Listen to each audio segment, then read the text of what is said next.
Ao longo destes 50 dias de Páscoa, enquanto a igreja contempla o dom da salvação, a graça, o mistério da ressurreição de Cristo, ela nos presenteia com a memória da história da salvação. Se nós pararmos para observar ao longo destes dias, ao passo que vamos contemplando as aparições de Cristo, o mistério de sua ressurreição e de sua vida, nós podemos também fazer memória dos feitos do Senhor ao longo de toda a história. Observemos, por exemplo, no Evangelho de hoje, neste capítulo 24 de São Lucas. Jesus ressuscitado aparece, mostra que não era um fantasma, era o Cristo histórico, era a ressurreição na carne, vede minhas mãos, meu lado, meus pés. E depois Jesus vai dizer: tudo isso se fez para que se cumprisse o que Moisés, os profetas e os salmos disseram. Ou seja, vai se dando um paralelo em que se apresenta a memória da salvação, vai se fazendo um resgate de tudo aquilo que o Senhor realizou entre nós, para que nós compreendamos a clara relação entre Deus e nós e o objetivo dos feitos de Deus na história. Porque, meus irmãos e minhas irmãs, nós poderíamos parar para nos perguntar certa feita: por que Deus criou o mundo? Qual o objetivo de Deus ao nos criar? Será que Deus nos criou porque Ele precisava de nós? Certamente não. Será que Deus nos criou porque Ele estava solitário? Mas Ele é Trindade. Será que Deus nos criou porque faltava algo em si? Ele é perfeitíssimo, completo, total e pleno. Por que, afinal de contas, Deus nos criou? Gonzaguinha disse há muitos anos atrás que a vida é um sopro do Criador, numa atitude repleta de amor. Foi puramente por amor que Deus nos criou. A criação se dá como que num desdobrar-se do amor de Deus.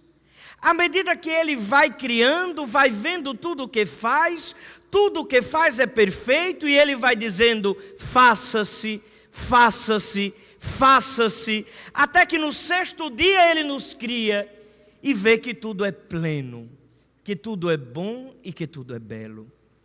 A criação é, portanto, um reflexo do amor de Deus, do amor deste Deus que é perfeitíssimo, onde não há rasura, falha, erro.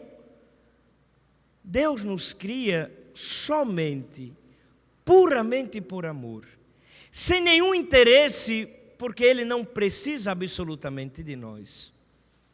Deus nos cria se desdobrando de carinho e de cuidado. Mas nós conhecemos a história sagrada, sabemos dos desaventos humanos.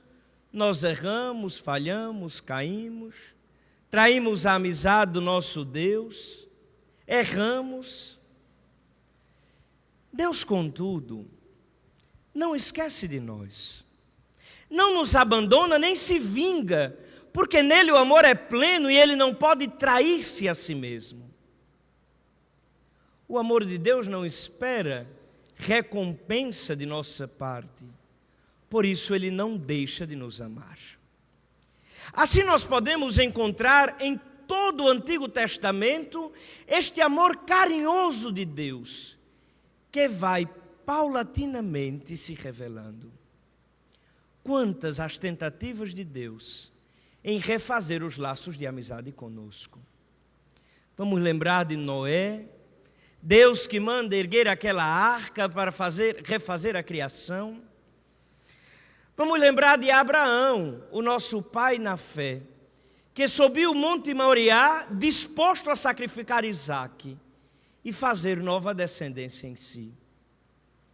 Vamos recordar de Moisés, que atravessou o mar a pé enxuto e que nos fez perceber a força de um Deus que nos libertara das mãos do faraó, aquele rei ou aquele imperador tirano. Vamos lembrar de Isaías, de Jeremias, de Abacuque, vamos lembrar de Ruth, de Esté, vamos lembrar dos tantos feitos que o Senhor realizou ao longo da história. Vamos lembrar que Ele prometeu para nós uma terra onde jorraria a felicidade, a terra onde haveria toda sorte de fruto e de dons.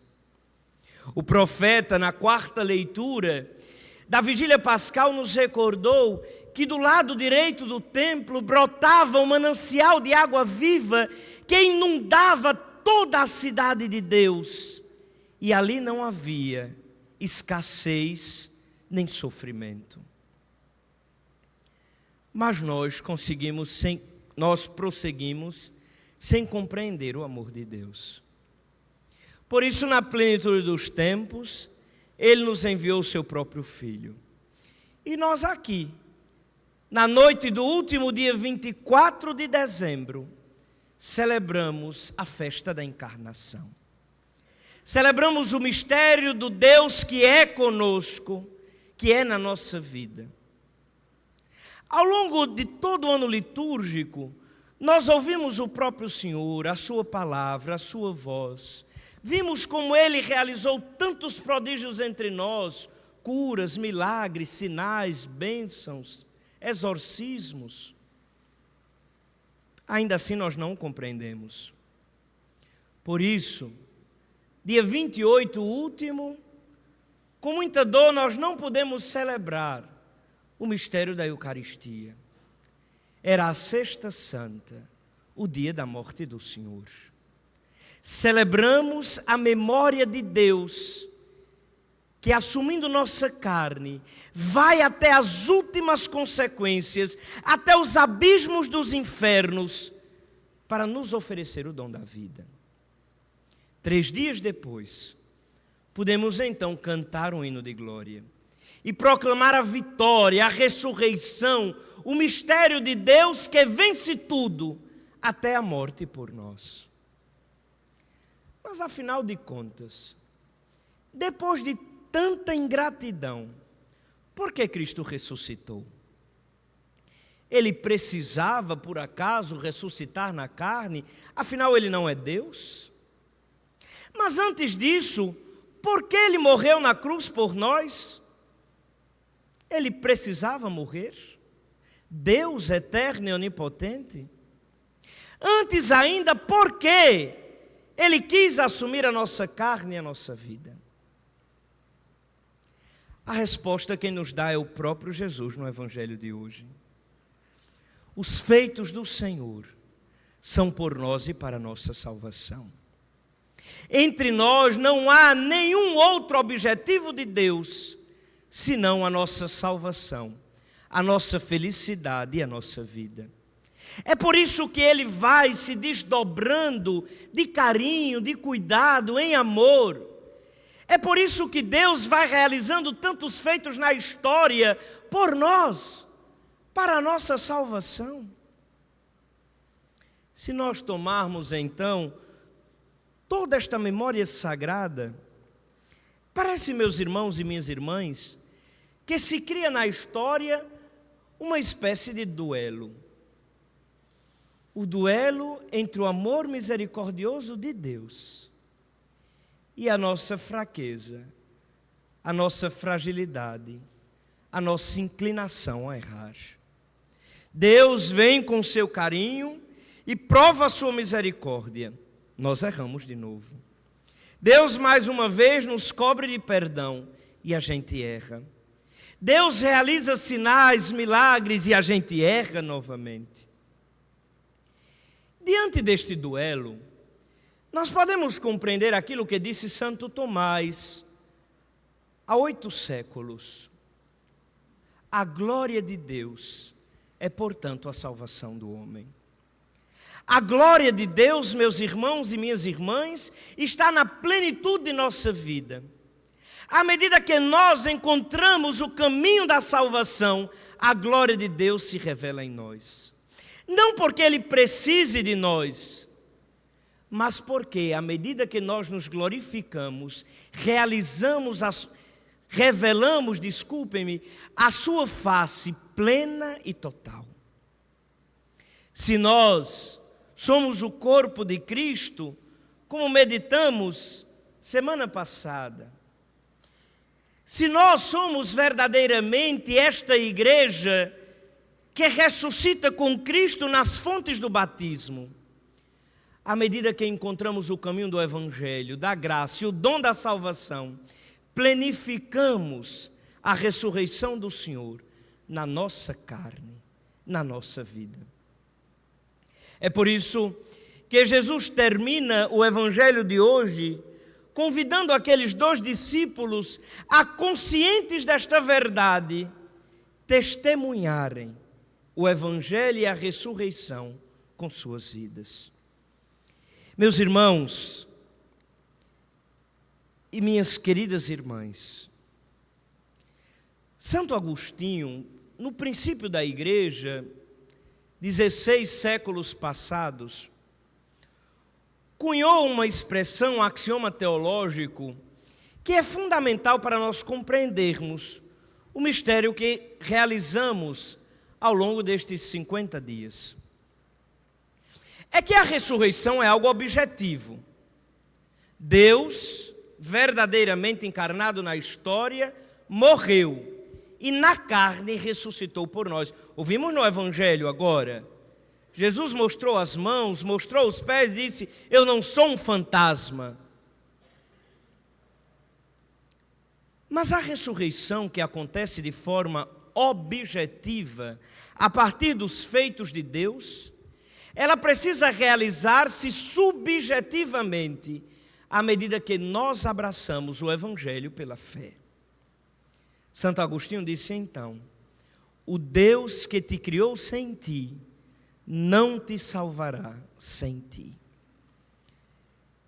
Na Páscoa de Cristo, celebramos a vitória da humanidade e da igreja, que vence o pecado, o mal e a morte, que encontra o caminho da vida, que encontra o caminho da Páscoa. Mas este caminho deve ser trilhado por nossos pés. Este caminho deve ser trilhado por cada um de nós. À medida que abraçamos a palavra do Senhor, que somos coerentes com o nosso batismo,